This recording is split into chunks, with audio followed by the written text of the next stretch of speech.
datang di podcast Nalar Publik.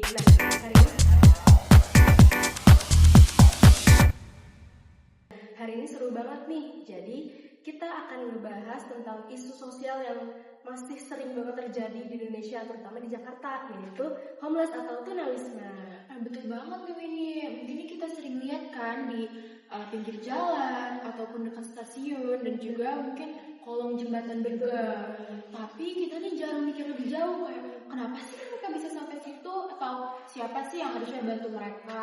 Nah, karena kita bukan hanya jadi penonton dalam kehidupan aja, kita hari ini bakal ngebahas peran stakeholder dalam menangani isu sosial yaitu homeless atau tunawisma. Nah, Sobat Publik, langsung aja kita hadirkan mahasiswa dari Universitas Sultan Ageng Tirtayasa. Silakan dulu. Halo semuanya. Nah, Sobat Publik, kita nih udah menghadirkan nih mahasiswa dari Universitas Sultan Ageng Tirtayasa. Nah, kemarin kita dapat bocoran ya. Kalau misalkan mereka nih baru menyelesaikan penelitian mengenai homeless atau yang biasa kita kenal tuh tunawisma.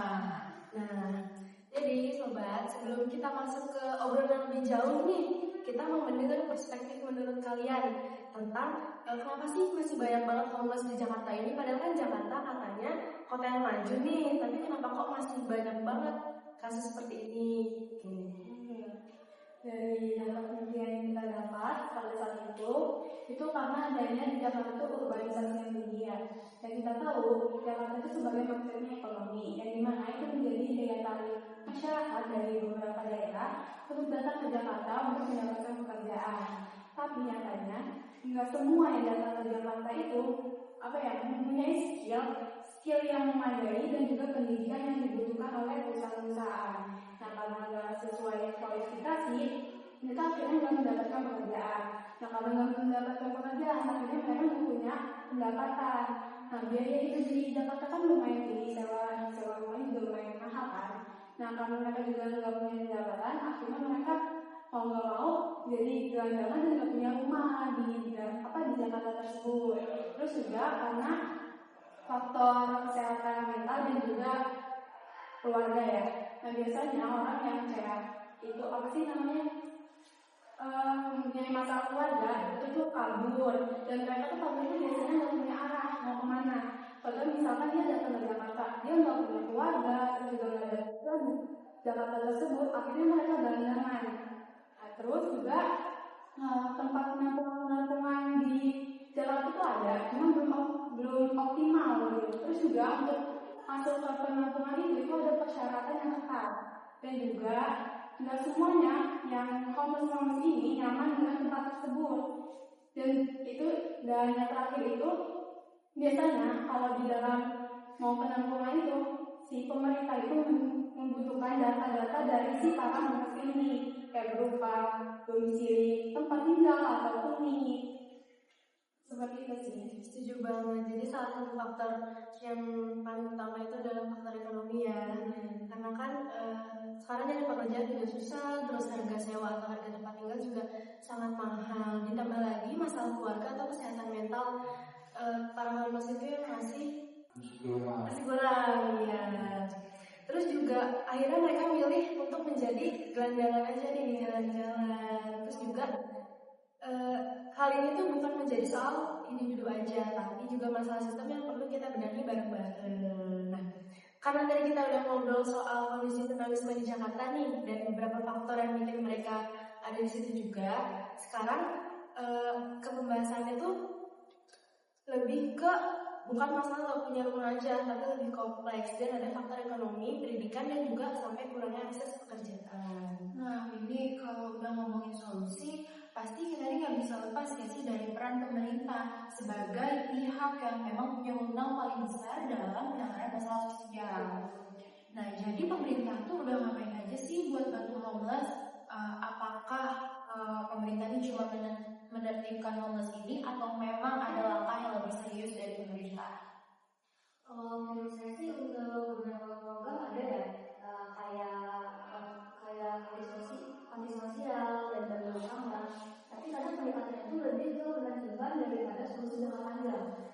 Nah, yang mesti menjadi pertanyaan nih, apakah solusi itu udah manusiawi atau belum? Belum sepenuhnya sih. Karena kan kalau cuma menertibkan tapi tanpa perlu jangka panjang, tapi tanpa perlu jangka panjang kayak pekerjaan, terus tempat tinggal yang layak, itu masih belum benar-benar manusiawi. Oke, jadi tadi kita sudah bahas tentang apa yang bisa pemerintah lakukan untuk menangani kasus ini dan apakah sudah manusiawi atau belum. Nah, kita masuk ke perspektif yang berbeda nih sobat. Jadi sekarang coba bayangin posisi kalian itu bukan lagi mahasiswa atau pengamat. Sekarang bayangin posisi kalian itu sebagai gubernur yang mencari solusi dari atau mengambil keputusan dari kasus ini. Kalau misalkan kalian gubernur nih, langkah pertama apa yang bakal kalian lakukan untuk menangani homeless ini? Jadi yang pertama itu membuat penampungan yang permanen, yang dimana bisa begitu di Jakarta itu misalnya ada gedung kosong, nah itu tuh digunakan untuk sebagai tempat tinggal para homeless ini. Jadi sistemnya itu mereka nggak digabung jadi satu, dan dimana yang kali itu kan menginvasi kan. Nah ini di kayak semacam rumah sendiri gitu, tapi nggak begitu besar bangunannya gitu kan. Tapi masih dibilang layak, dan juga mereka tuh mendapatkan pelatihan dari pelatihan kerja, terus juga pendampingan konseling, dan juga semacam pembuatan data kependudukan semacam ini, dan juga ataupun tempat domisili gitu. Karena kan kalau misalkan para homeless itu kan rata-rata tuh nggak punya data kependudukan gitu kan. Nah hal tersebut tuh menjadi penghambat mereka tuh tidak mendapatkan bantuan dari pemerintah gitu. Nah menurut saya itu paling efektif dibandingkan ada razia dan sebagai penampungan sementara saja. Nah, Sobat Publik, ternyata menarik banget ya jawabannya. Nah, ternyata kalau misalkan kita lihat nih dari sudut pandang pemimpin, solusi itu tuh bukan cuma soal penyediaan tempat tinggal, tapi juga soal sistem, keberlanjutan, dan juga empati. Nah, ngomong-ngomong soal empati, kita nih nggak akan bisa lupain salah satu elemen yang sangat penting dalam isu sosial kayak gini. Nah, yaitu komunitas dan relawan. Nah, menurut kalian nih sebagai mahasiswa, apakah relawan dan komunitas ini sudah punya peran penting dalam menangani isu ini? Kalau menurut saya sih iya ya, karena kan para relawan itu yang paling dekat secara empati dan emosional kepada para homeless tersebut, dan juga mereka itu sering membantu dari makanan, pendidikan, dan juga bahkan ada beberapa yang sudah menyiapkan rumah singgah untuk para homeless tersebut.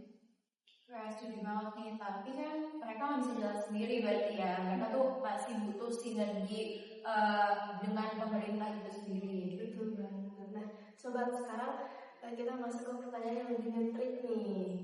Kita kan sebagai masyarakat tuh sadar nggak sih kalau sebenarnya kita tuh punya peran lebih dan punya peran penting dalam homeless ini? Menurut saya sih ya, sebenarnya masyarakat itu belum sepenuhnya sadar kalau peran mereka itu ternyata penting loh untuk homeless. Justru mereka itu malah ngejudge para homeless ini dengan kata-kata kayak itu mah pemalas, itu mah emang gak mau nyari kerjaan ada, emang gak ada usahanya tuh itu mah gitu. Tapi sebetulnya masyarakat justru punya peran penting, walaupun sedikit, tapi kalau berdampak kan kedepannya akan lebih baik gitu ya. Itu sih menurut saya. Padahal kan kadang bentuk bantuan kecil dari kita aja sudah sangat berarti untuk mereka. Nah, ternyata benar banget sih, kadang emang hal kecil ini bisa berdampak besar ya. Nah, ngomong-ngomong soal yang bisa berdampak besar nih, kita geser dikit ke salah satu peran penting lainnya. Nah, selain pemerintah, masyarakat dan juga komunitas, ternyata tuh kita baru tahu ada juga pihak swasta nih. Nah, menurut kalian sebagai mahasiswa, apakah perusahaan ini bisa bantu lewat CSR? Atau misalkan CSR ini emang gak membantu? Ya, kalau dari pihak swasta itu pasti bisa banget buat ikut andil dalam membantu masalah homeless ini. Ya, salah satunya melalui pelatihan kerja, bisa juga melalui lowongan khusus, atau kita sering sebutkan dengan program housing temporary gitu.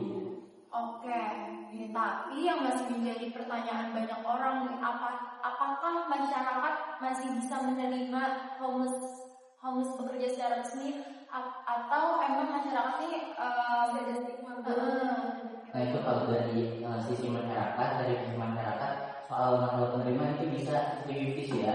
Bisa mungkin ada yang menerima, ada juga yang menolak. Karena mungkin yang kita ketahui kalau kenapa masyarakat itu bisa menolak, karena si homeless ini rata-rata ketika dia menjadi pekerja itu menjadi sosok yang mentah atau dalam artian itu kurang dalam pendidikan. Makanya itu tadi solusinya harus ada syaratnya nih.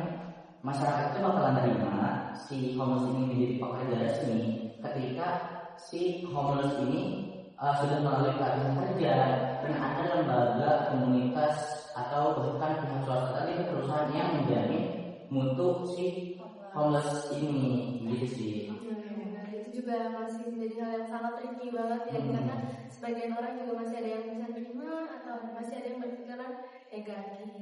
Jadi nggak semua cuma kasih kerjaan, tapi masih mikir juga mindset orang juga harus digeser sedikit.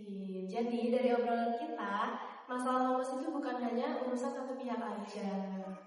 Nah, ternyata ini bukan satu pihak aja dan ternyata kita perlu kolaborasi dari semua pihak antara pemerintah, masyarakat, komunitas dan juga sektor swasta.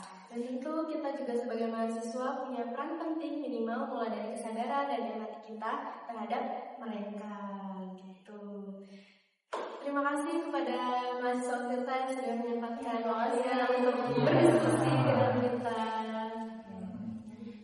Oke sobat publik, ternyata gak kerasa nih waktu berjalan dengan cepat banget.